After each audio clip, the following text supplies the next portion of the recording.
Next है ozone depletion.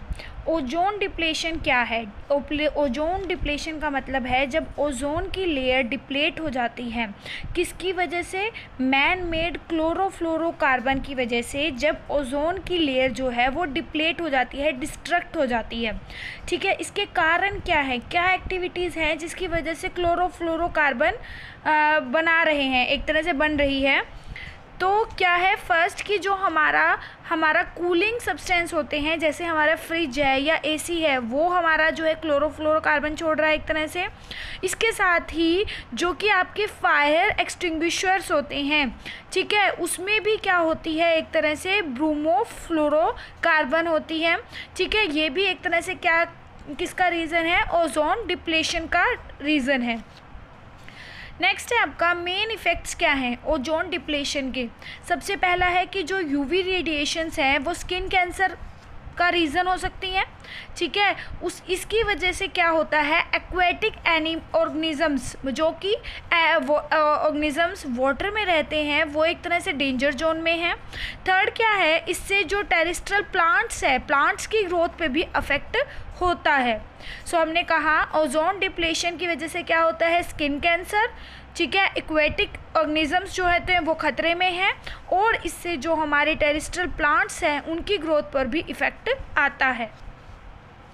Next है आपका मोनेट्रल प्रोटोकॉल। मोनेट्रल प्रोटोकॉल क्या है? ओजोन डिप्लेशन को लेकर वर्ल्ड वाइड एक कॉन्फ्रेंस हुई, बहुत सारे नेशंस ने उसमें पार्ट लिया उस कॉन्फ्रेंस में, कि किस तरह से हमें अपनी ओजोन लेयर को बचाना है और किस तरह से हमें CFC के यूज़ को कम करना है। तो जितने भी इस मोनेट्रल प्रोटोकॉल में मेंबर थे उन्होंने एक ट्रीटी पर साइन किए। ठीक है, जितने भी लोग थे उसने कॉन्फ्रेंस के अंदर सबने साइन किए कि वो सब ओजोन लेयर के डिप्लेशन को क्या करेंगे, एक तरह से कम करने की कोशिश करेंगे by decreasing the use of CFC।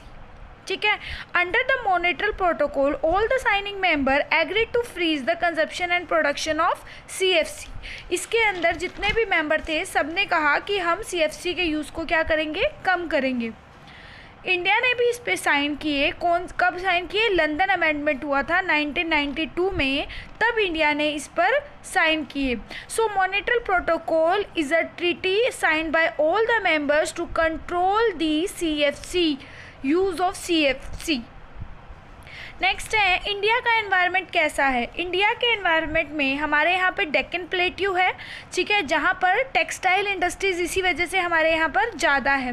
Deccan plateau में क्या है, कॉटन ज़्यादा प्रोड्यूस होता है जिसकी वजह से टेक्सटाइल इंडस्ट्रीज़ हैं। हमारे यहाँ पर इंडो गैंगेटिक स्प्रेड है फ्रॉम अरेबियन सी से लेकर बे ऑफ बंगाल तक, जिसकी वजह से हमारे यहाँ पर मोस्ट फर्टाइल लैंड है और पॉपुलेशन भी ज़्यादा है। नेक्स्ट है हमारा कि जो हमारे फॉरेस्ट है वो भी अनइवनली डिस्ट्रीब्यूट है, ठीक है, जिसकी वजह से एनिमल्स को और वाइल्ड लाइफ को और पॉपुलेशन को एक तरह से ग्रीन कवर मिलता है। पेड़ पौधों से हमें क्या मिलता है, ग्रीन कवर मिलता है। नेक्स्ट है कि हमारे पास बहुत सारे रिसोर्सेज भी हैं, लाइक आयरन और कोयल, नेचुरल गैस, ये सब चीज़ें भी हैं। और 20% ऑफ वर्ल्ड टोटल आयरन और रिजर्व हमारे पास इंडिया में है। वर्ल्ड का 20% iron ore is in India. Last diamond, gold, zinc भी हमारे देश में पाए जाते हैं। तो हमने क्या कहा कि हमारे पास डेक्कन प्लेट्यू है जिसकी वजह से कॉटन ज़्यादा है, कॉटन की वजह से टेक्सटाइल इंडस्ट्रीज़ हैं। हमारे यहाँ पर इस तरह का फर्टाइल लैंड है जिसकी वजह से पॉपुलेशन ज़्यादा है। हमारे फॉरेस्ट की वजह से हमें ग्रीन कवर मिलता है, और हमारे यहाँ पर आयरन ओर जो कि वर्ल्ड का 20% इंडिया में ही है, और हमारे यहाँ पर क्या है, डायमंड, जिंक, गोल्ड भी हमारे यहाँ पर अवेलेबल है। सो नेक्स्ट है आपका कि an Indian environment problem pose a dichotomy, मतलब कि contrast between the two things. Dichotomy क्या होता है, जब दो चीज़ों के बीच में कॉन्ट्रास्ट होता है। एक तो गरीबी है हमारे यहाँ पे जिसकी वजह से एनवायरनमेंट डिग्रेड है, ठीक है, गरीबी की वजह से वो लोग पेड़ काटते हैं, ठीक है, पॉल्यूशन ऑफ वाटर रिसोर्सेज, और जो वाटर रिसोर्सेज हैं, जो वाटर बॉडीज़ हैं, उनके लिए भी एक तरह से क्या है, पॉल्यूशन है। और हमारा जो है स्टैंडर्ड ऑफ लिविंग जो जैसा बढ़ गया है, इसकी वजह से भी एनवायरनमेंट हमारा क्या है, खतरे में है और डिग्रेड हो रहा है। नेक्स्ट है इम्पॉर्टेंट जो है हमारे चैलेंजेस क्या हैं इंडियन एनवायरनमेंट के। सबसे पहला चैलेंज है लैंड डिग्रेडेशन। लैंड डिग्रेडेशन क्या है? लैंड डिग्रेडेशन का मतलब कि जब हमारी लैंड की क्वालिटी डिग्रेड हो रही है due to human activities. Land की जो वेजिटेशंस हैं वो कम हो रही है ड्यू टू ह्यूमन एक्टिविटीज़ की वजह से जब हमारी लैंड जो है वो डिग्रेड हो जाती है। ठीक है, अब कैसी एक्टिविटीज़ हैं, कौन सी एक्टिविटीज़ हैं? सबसे पहला हमने क्या कहा, हमने डिफॉरेस्टेशन कर दिया है जिसकी वजह से लॉस ऑफ वेजिटेशन हो रहा है। हमारी जो फॉरेस्ट लैंड है वो भी हम कटिंग कर रहे हैं। इंक्रोचमेंट मतलब जंगलों को काट देना। क्रॉप रोटेशन, हमारा जो क्रॉप रोटेशन है वो भी प्रॉपर नहीं है।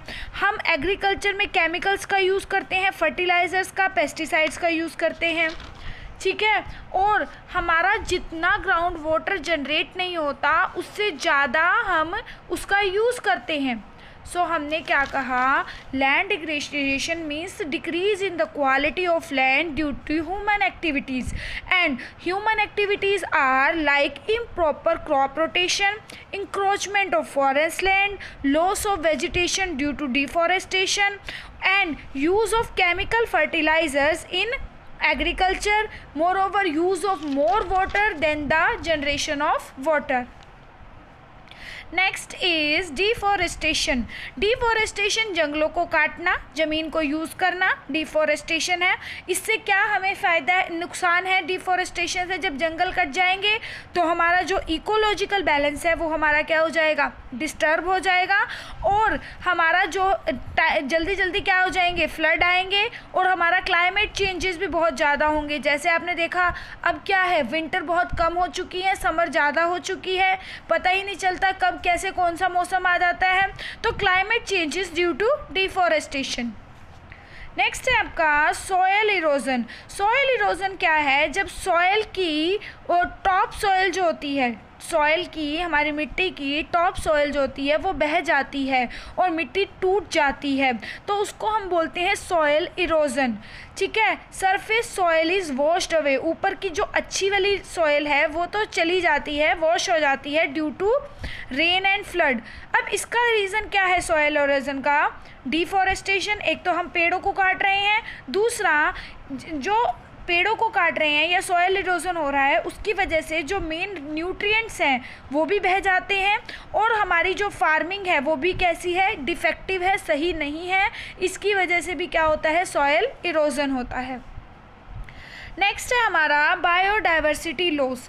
बायोडाइवर्सिटी लॉस क्या है? जब हमारे एनिमल्स, वाटर बॉडीज़ या हमारे एक्वेटिक एनिमल्स, ऑर्गेनिजम्स जो वो गायब हो रहे हैं वो सब एक तरह से डेंजर जोन में हैं ड्यू टू ह्यूमन एक्टिविटीज़। हम लोगों ने बहुत ज़्यादा पेड़ों को काट दिया, हम लोगों ने रिसोर्सेज को बहुत ज़्यादा यूज़ कर लिया। इस सब चीज़ों की वजह से जब हमारी बायोडाइवर्सिटी मतलब एनिमल्स जो हैं डेंजर में हैं तो उसको हम कहेंगे बायोडाइवर्सिटी लॉस, कि अब वो लोग गायब हो चुके हैं एक तरह से हमारी एक्टिविटीज़ की वजह से। नेक्स्ट है आपका एयर पोल्यूशन। एयर पोल्यूशन सबको पता है कि हवा में जब मटेरियल्स होते हैं, ठीक है, और वो किसकी वजह से है, हमारी वजह से है, एनिमल्स की वजह से और आदमियों की वजह से, लोगों की वजह से, ह्यूमन की वजह से, और हम लोगों के लिए वो एक तरह से क्या है, हार्मफुल भी है। और जो शहरों में एयर पोल्यूशन वो है वो ज़्यादा होता है ड्यू टू इंडस्ट्रियल डेवलपमेंट। और पहले हमारे यहाँ पर मोटर व्हीकल जो थे 3 लाख थे 1951 में, अब 14 करोड़ हो चुके हैं। अब एयर पोल्यूशन को हम कंट्रोल कैसे कर सकते हैं? जैसे दिल्ली में मेट्रो पूल होती है जिसकी वजह से लोग अपना व्हीकल कम यूज़ करते हैं, ठीक है, और यूज़ ऑफ सीएनजी। अगर हम अपने व्हीकल्स में सीएनजी का यूज़ करेंगे तो भी क्या होगा, हमारा पोल्यूशन कम होगा। और अगर हम घरों में सीएनजी का, एलपीजी गैस का यूज़ करेंगे या गोबर गैस का यूज़ करेंगे तो भी एयर पोल्यूशन कम होगा। तो हमने लास्ट किया है एयर पोल्यूशन मतलब जब एयर में मटेरियल होते हैं which is harmful for the man as well as for animals, ठीक है। And this is more in urban areas because of industrial development, ठीक है। And we can control it by using metro, public transports as well as using CNG in vehicles and use of LPG gas in household. So we have challenges of environments like land degradation, deforestation, soil erosion, biodiversity loss and air pollution.